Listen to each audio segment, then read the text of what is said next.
सकाळच्या घाई गडबडीत नाश्त्याला काहीतरी प्रोटीनयुक्त खाण्यासाठी भेटलं तर दिवस एकदम झकास जातो. तर आपण पाहू शकता गोल गरगरीत टम्म फुगलेले, दिसायला इतके सुंदर आणि खाण्यासाठी भरपूरच पौष्टिक प्रोटीनयुक्त टेस्टी नाश्ता. दाताने न खाता होटाने सुद्धा खाऊ शकाल इतके मऊ लुसलुशीत एखाद्या कापसासारखे आतून जबरदस्त जाळीदार हा पदार्थ 100% लहान मोठ्यांना आवडेल व डब्यालाही घेऊन जातील. ना इडली ना ढोकळा ना रवा ना बेसन वापरायचं तरी सुद्धा इतका टेस्टला बेस्ट आहे. एकदा तुम्ही बनवून पहा आणि तुमची प्रतिक्रिया मला नक्की कळवा. चला तर मंडळी, जास्त वेळ वाया न घालवता सुरुवात करूया.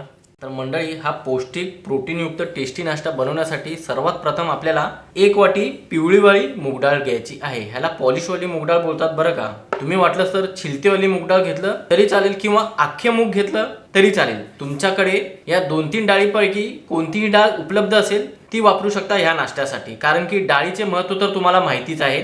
भरपूर जास्त प्रमाणामध्ये ह्या डाळीमध्ये प्रोटीन असतं. अशी कोणतीही वाटी सेट करून घ्यायची आहे. ही वाटी मी कपाच्या मापाप्रमाणे सेट करून घेतलेली आहे. वजनी प्रमाणामध्ये बघायला गेलं 150 ते 1.25 ग्राम डाळ आहे. आता ह्या डाळीला अगोदर आपल्याला 2 ते 3 वेळा स्वच्छ धुवून घ्यायचं आहे. याला केमिकल चिटकलेलं असतं, डस्ट असतात, ते सर्व बाजूला काढायला पाहिजेत. चांगल्या प्रकारे स्वच्छ धुवून झालं की त्याला कडकडीत गरम पाण्यामध्ये 15 मिनिटं भिजत ठेवायचं आहे. जास्तीत जास्त 20 ते 25 मिनिटं तुम्ही भिजत ठेवू शकता किंवा तुम्ही रात्री झोपताना सुद्धा अगोदर पूर्वतयारी करू शकता. डाळ भिजत ठेवलं नॉर्मल पाण्यामध्ये तरी काही हरकत नाही, किंवा सकाळी उठता क्षणी तुमच्याकडे थोडासा वेळ असेल तर जवळपास अर्धा तास ते पावणा तास कोमट पाण्यामध्ये सुद्धा या डाळीला भिजत ठेवू शकता. पर्याय भरपूर आहेत.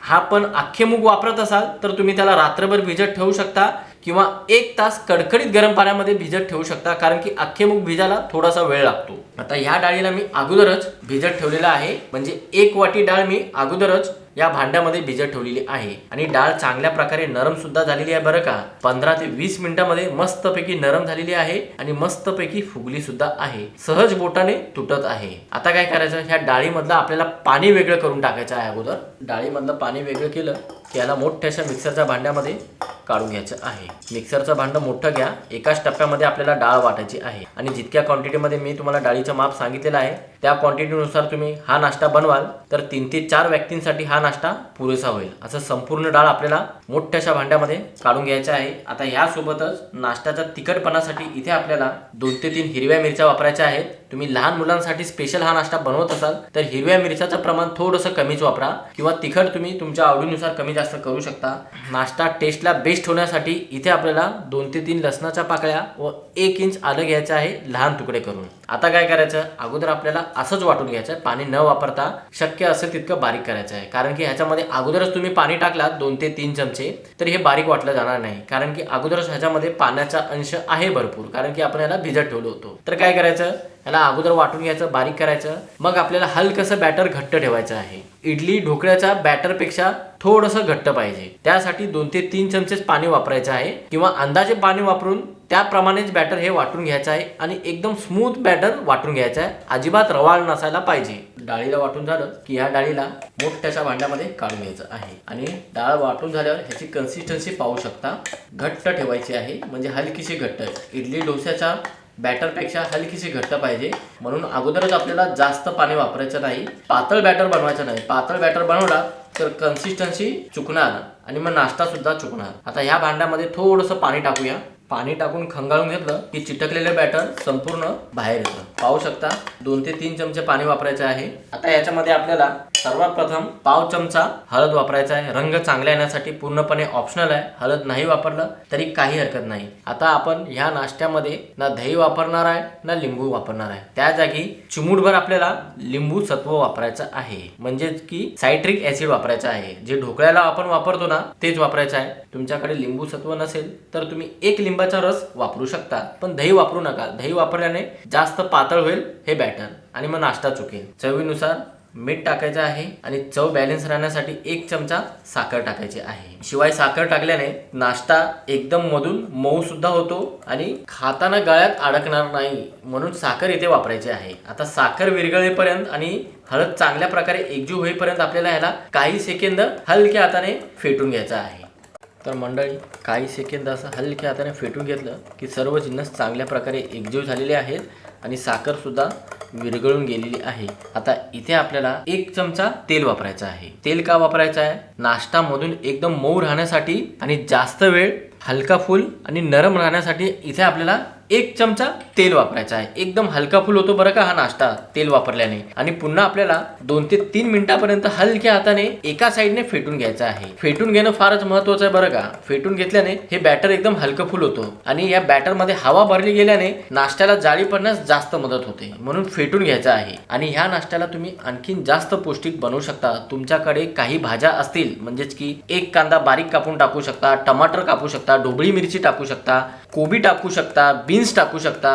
ज्या भाज्या तुमच्याकडे अवेलेबल असतील त्या टाकू शकता किंवा भाज्या न वापरता सुद्धा जसा मी तुम्हाला आता दाखवत आहे नाश्ता तसा हुबेहूब तुम्ही बनवू शकता. अगदी नवशिके पण पहिल्या वेळेस हा नाश्ता बनवू शकणार इतकं मी तुम्हाला 100% खात्रीने सांगतो. तर मंडळी पाहू शकता बॅटरचा रंग अगोदर कसा होता आणि आत्ता कसा झालेला आहे. आणि 3 मिनिटापर्यंत बॅटरला फेटून घेतल्यामुळे बॅटर एकदम हलकं फुल झालेलं आहे, कारण की ह्याच्यामध्ये मस्तपैकी हवा भरली गेली आहे. आता काय करायचं, ह्याला झाकून ठेवणं महत्त्वाचं आहे. जोपर्यंत बॅटर सेट नाही होणार तोपर्यंत नाश्त्याचा रिझल्ट एकदम परफेक्ट येणार नाही. म्हणून झाकून ठेवायचं आहे आणि 10 मिनिटापर्यंत आपल्याला वाट पाहायची आहे. आता बॅटर सेट होते तोपर्यंत आपण इथे नाश्त्यासाठी झटपट चटणी बनवून घेऊ. लहानसं मिक्सरचं भांडं घ्यायचं आहे आणि त्याच्यामध्ये भरपूर प्रमाणामध्ये कोथिंबीर घ्यायची आहे.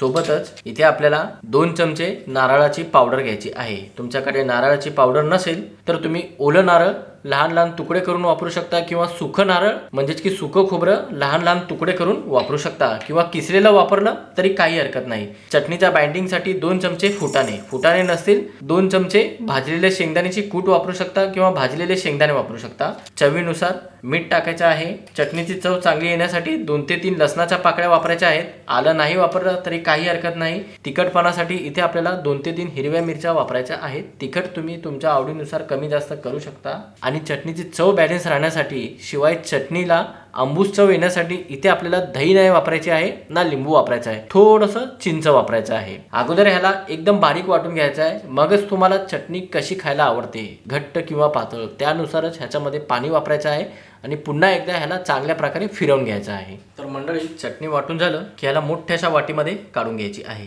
पाहू शकता मी इतकी पातळ ठेवलेली आहे चटणी. तुम्ही वाटलं तर ह्यापेक्षा घट्ट सुद्धा ठेवू शकता किंवा मध्यम टाईपमध्ये चटणी वाटून घेतलं तरी काही हरकत नाही. आता याला फोडणी देण्याची काहीच गरज नाही.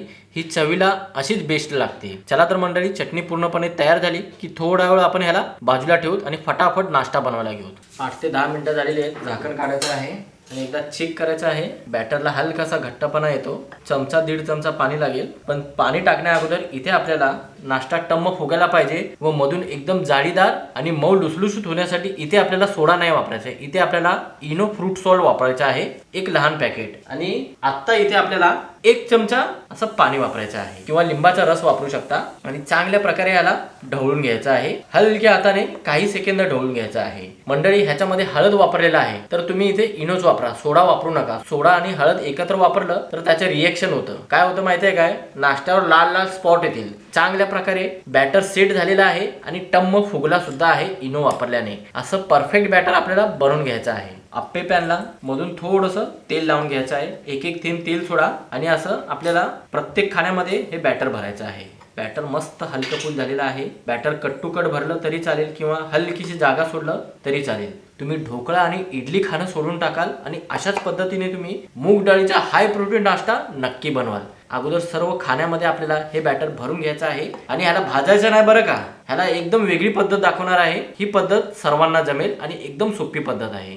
तर इथे मी अगोदरच तयारी करून ठेवलेली आहे. डायरेक्ट आप्पे पॅन तुम्ही गॅसवर ठेवायचं नाही, कारण की आपल्याला ह्याला भाजून नाही घ्यायचं आहे. आप्पे पॅनला खालून वाफ द्यायची आहे पाण्याची. कढाईमध्ये 2 ते 3 ग्लास पाणी घ्या किंवा अर्ध्या प्रमाणामध्ये कढाई भरा. पाणी चांगलं गरम झालेलं आहे आणि हलकीशी उकळी येत आहे. इथे यावेळेस आपल्याला हा आप्पे पॅन ठेवायचा आहे. गॅस फास्ट करायचा आहे. झाकण लावायचं आहे आणि 5 मिनिटापर्यंत वाफवून घ्यायचं आहे. तर मंडळी जोपर्यंत नाश्ता स्टीम होतोय तोपर्यंत इथं आपण नाश्त्यासाठी खमंग फोडणी बनवू. नॉनस्टिक पॅन घ्यायचा आहे आणि त्याच्यामध्ये आपल्याला 2 ते 3 लहान चमचे तेल घ्यायचं आहे. पोहे खायच्या चमच्याने तेल घेऊ शकता. तुम्ही बटर सुद्धा वापरू शकता किंवा साजूक तूप वापरलं तरी काही हरकत नाही.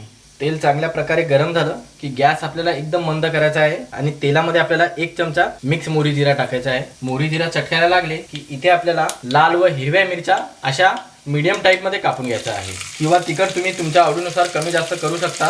थोडेसे कढीपत्ता घ्यायचे आहेत आणि आता तेल चांगल्या प्रकारे गरम झालेलं आहे. पूर्ण गॅस बंद केलं तरी काही हरकत नाही. आता काही सेकंद ह्या सर्व जिन्नसांना परतवून घ्यायचं आहे, जेणेकरून ह्यांचा कच्चेपणा निघून जायला पाहिजे.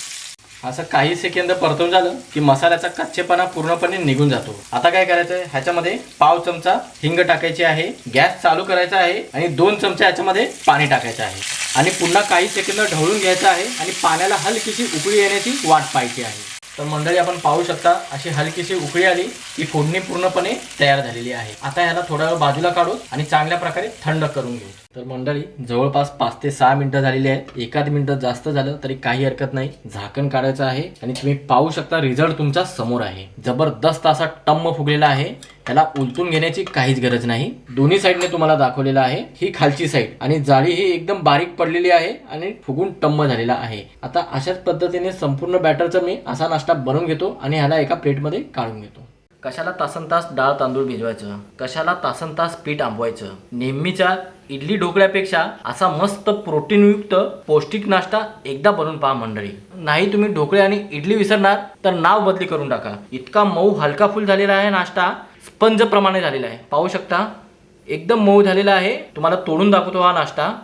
जाळी तर पाहू शकता तुम्ही काय मधून जाळीदार झालेला आहे. अशी जाळी तर ढोकळ्याला सुद्धा पडत नाही, इतकं मी तुम्हाला खात्रीने सांगतो. अगदी नवशिके असतील आणि त्यांना ढोकळा बनवता येत नसेल तर ही रेसिपी एकदा ट्राय करा. आता याच्यावर आपल्याला बनवून ठेवलेला तडका थंड झाल्यानंतर पसरवायचं आहे. तुम्ही भरपूर प्रकारच्या ढोकळ्याची रेसिपी किंवा इडलीची रेसिपी खाल्ले असाल किंवा रोज रोज एकच नाश्ता खाऊन वैताग आला असेल तर हा नाश्ता एकदा नक्की बनवून पहा. दाताने न खाता पोटाने सुद्धा खाऊ शकाल इतका मऊ झालेला आहे. आजची रेसिपी कशी वाटली नक्की कळवा. तुमची प्रतिक्रिया मला कमेंट बॉक्समध्ये. चला तर मंडळी अशा नवनवीन रेसिपीसह पुन्हा एकदा भेटूया. धन्यवाद.